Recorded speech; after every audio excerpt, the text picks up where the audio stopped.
Good afternoon, ladies and gentlemen. Shri Amitabh Kant, CEO Niti Aayog, Admiral R.K. Dhawan, Chairman, National Maritime Foundation, distinguished participants, ladies and gentlemen. We've come to the end of this, our annual conference, Annual Maritime Power Conference 2017. I'm sure you would agree with me, it has been a very lively debate, new information has come. Probably we've all got socialized into blue economy. I think in the last day and a half, enough of knowledge, wisdom, expertise, and experience has been shared. We've been inundated with all that. And I think when we leave this hall, probably we're a little more wiser, better educated, and better rewarded after having heard several speakers. The chairpersons and the audience have engaged in a lively debate, and that has been what I call the excitement in any conference. My purpose is not to sum up the conference, or rather each of these sessions, because I think the chairpersons for each of the sessions have done this great amount of eloquence and finish. My job is not that. But I thought I'll just capture, sitting at the back or moving in and around of the hall, I realized there were some key words being spoken. Key issues were coming in, thematic issues were coming in. I thought I'll dwell on those and try to bring out new ideas that we could look at as we move along, because this conference is not just one-off, it's a work in progress. So we'll be continuing with this discourse or developing this discourse on blue economy. We came across several coinages for our thematic issue, blue economy. We were told it's called coastal economy, brown economy. We were giving more colors to it. Of course, we began with the blue economy.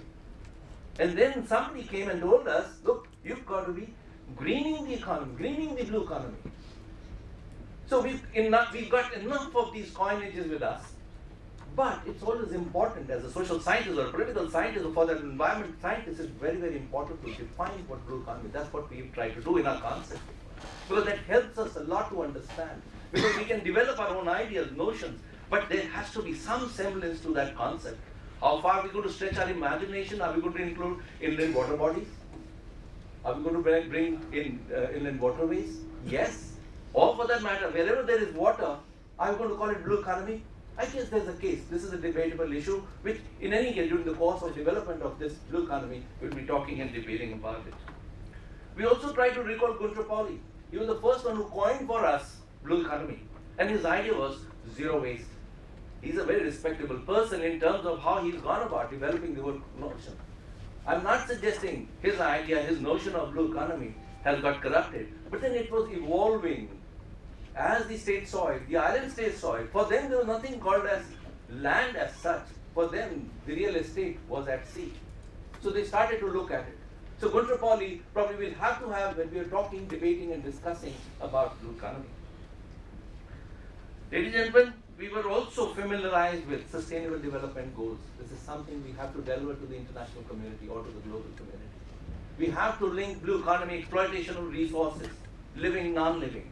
And we have to keep in mind that it has to be within the framework of sustainable development goals. After all, Agenda 14 talks about the oceans, and what fascinating came out, this Agenda 14 is closely linked with 7 to 8 other goals. So they are interconnected, interlinked. So we'll be talking about this, developing blue economy, but at the same time keeping in mind we have other sustainable development goals. I think we were treated to excellent informative presentations that gave us national perspectives, action plans, came from Mauritius, Seychelles, Sri Lanka, Bangladesh, China, and there was generous reference made to Sagar, our Prime Minister's vision, as also to Sagarmala, the port-led development project. I think we debated from an Indian perspective. This is where we are looking at the infrastructure development. At the broader economic level, on three of the 5 sessions gave us one picture which was common: $24 trillion economy. Now, if that be the king, if the sovereign funds of certain states, we were told, are lesser than that, I think there is a case for the value of the ocean. Today we are trying to put that value of the oceans, and let me share with you, some of the countries have already gone about the context of accounting blue economy. China, they have a 5-year plan. European Union, America. And I think it's time that in India we started accounting blue economy. Is there a context called as gross maritime product? I think reference was made in one of the presentations.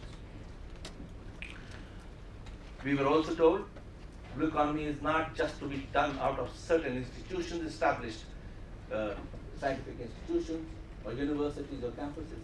I think MSMEs have a great job to do. Incubation centers have to come. It has got to be creatively looked at.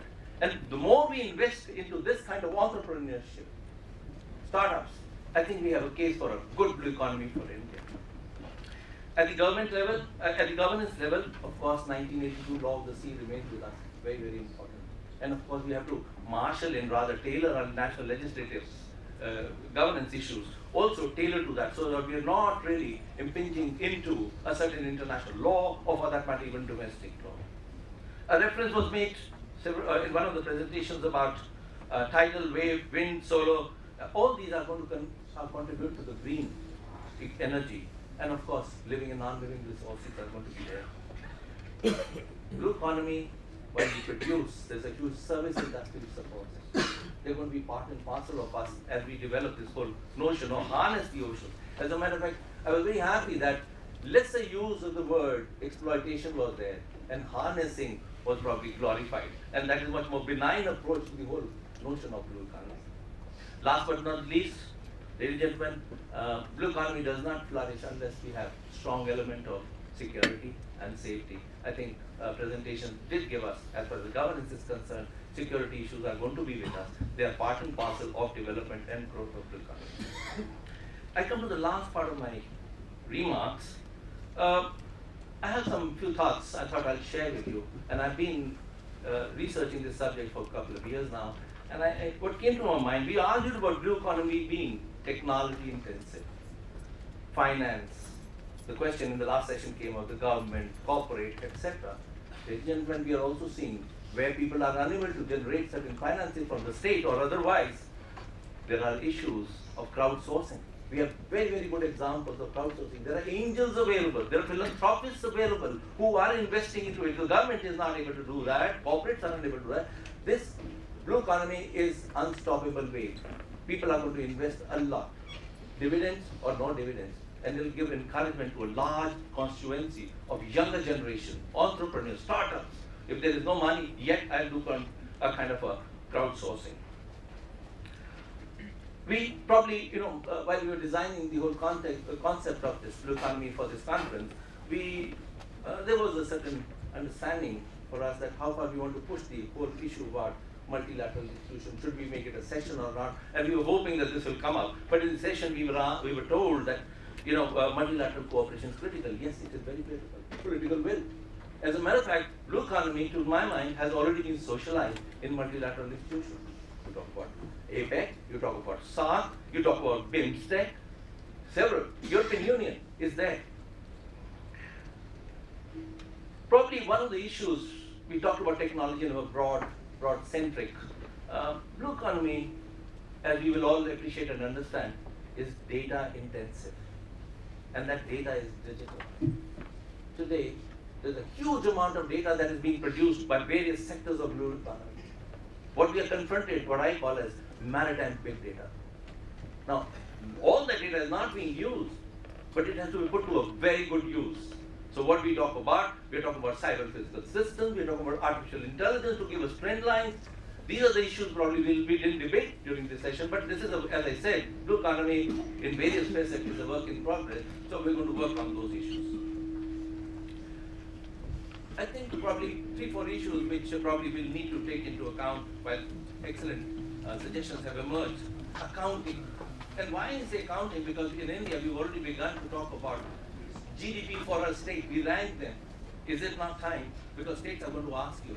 They generate a revenue or for that resources from their sea areas. They are going to bring that in. I think that will be an encouragement. Accounting has to come in. Funding. Corporate, otherwise, there is plenty of fund. Yesterday, Honorable Minister said he's got the money. Probably we have to be creatively looking at what new can we bring beyond seminars and conferences.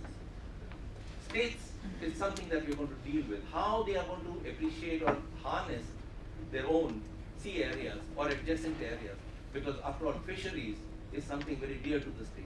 And fishermen from one state do not want the others to come and fish in the water. There is a certain possessiveness of the whole fishery. Having said that, where do we go from here? I mean, we've spent about a day and a half looking at the whole context of blue economy. Ladies and gentlemen, as I said, it's a work in progress. will continue with us at the National Maritime Foundation as a major research project. We intend to publish the proceedings of this conference a couple of months from now.